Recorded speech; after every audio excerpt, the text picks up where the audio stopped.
Hello everyone, welcome back to my YouTube channel. Today I'm going to talk about a philosopher whose name is Heidegger and his views on the question concerning technology. And I think everybody will be able to relate with it because technology is something which we are aware of and we use it in our everyday life. So let's understand what Heidegger has to say about it. Before beginning, I would like to remind all of you to subscribe, share, and like. Heidegger's text, The Question Concerning Technology, is very, very relevant. And I think before talking about his text, we should understand who Heidegger was.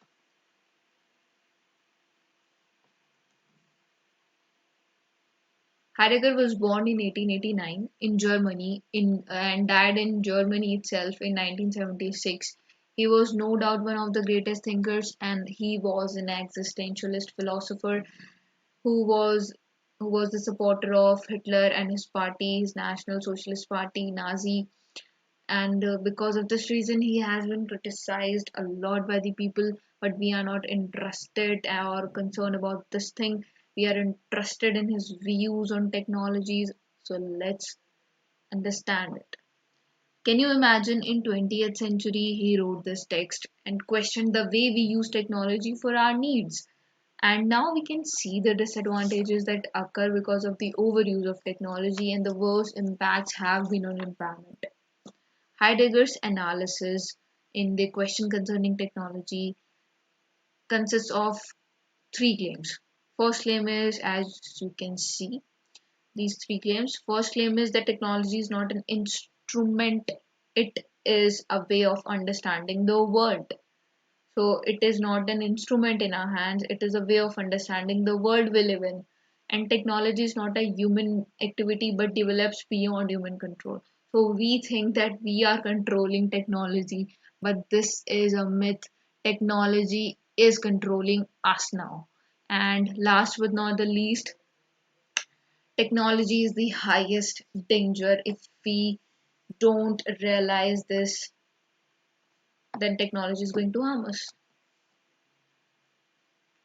Now, what is technology according to Heidegger? He gives two definitions. One is instrumental and second is anthropological. By instrumental, he means that means to an end relationship, and anthropological is human activity. And he thinks that these two definitions are not,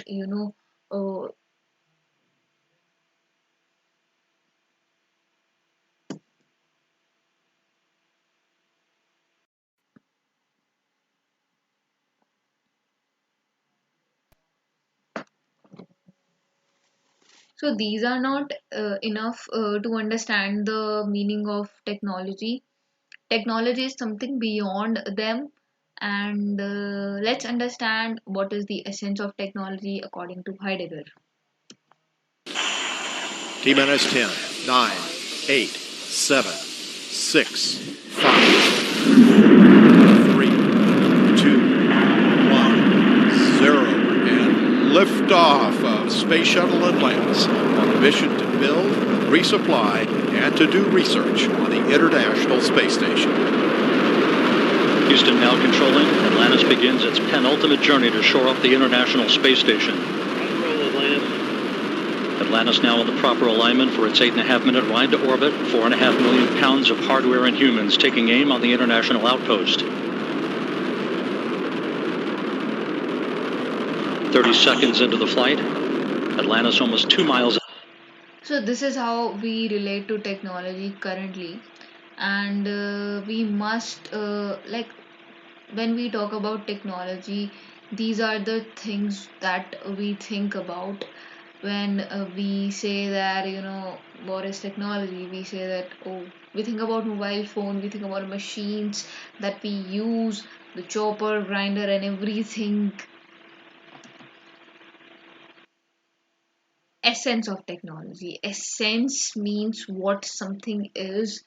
So according to Heidegger, uh, Heidegger says that essence of technology is nothing technological. Likewise, the essence of a tree is not itself a tree.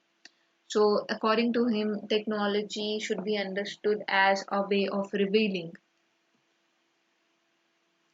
He also talks about four causes, which is known as causality.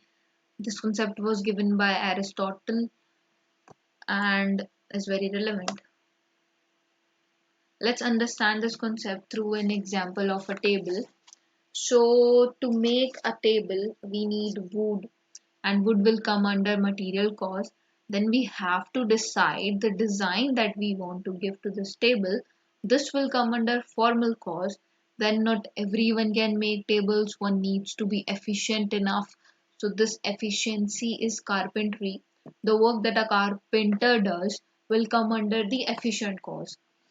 So the last one is the final cause. Now, as you can see in the picture, the table is ready for use. So this is how it is. Now, aletheia. Aletheia is a Greek term used for truth.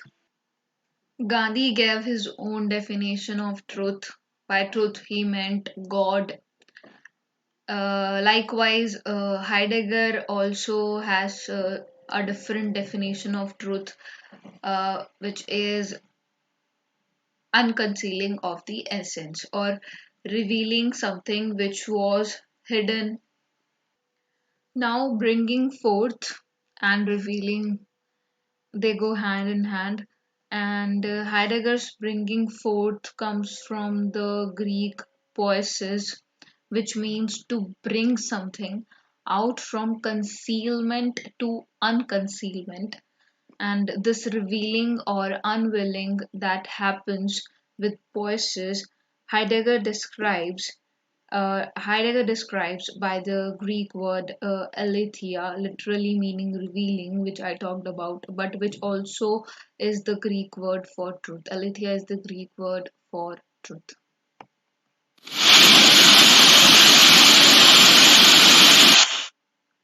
Standing reserve. So, standing reserve means resource to be stored for later utility.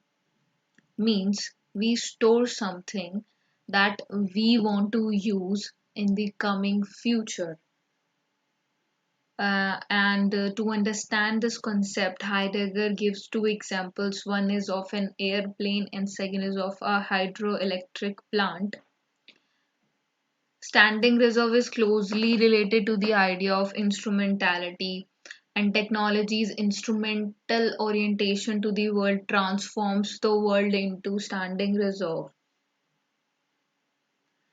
And according to Heidegger, he transforms humanity itself into standing reserve. So this is what it is. You can see in this video a river flowing. Now enframing, the Greek word for enframing is gesture. And framing means the gathering together of the setting upon that sets upon man. In other words, challenging him forth to reveal the actual in the mode of ordering as standing reserve. The definition that he gives of enframing is that it is the way of revealing which holds sway in the essence of modern technology and which is in itself nothing technological. These are the topics that we talked about today: the truth and revealing, bringing forth, occasioning, causality, means to an end relationship, and fundamentals of technology. Now we are coming to an end of our presentation. At the end, Heidegger believes that technology can work against us as it is the highest danger. He gives a definition of techne, which is the bringing forth of the truth into the beautiful. And Holderlin says a very relevant thing, that where danger is, grows the saving power also. Like we can put it like this: where there is danger, there exists saving power to save ourselves from that danger. We have seen this and we do believe in this, that we have destroyed the Mother Earth. Not only are we harming nature, but we are also harming ourselves. We see the danger that technology has on the world today, like pollution, extinction of animals, and global warming. We can see, we can save ourselves by questioning, and we must question how to use technology without hurting the world around us. He also says that we cannot separate technology from human values, and really, that's what the philosophy of technology is all about. So, this is what all I wanted to talk about today. I hope you guys liked it. If you liked, then do subscribe and like to my channel. Thanks for being a patient listener.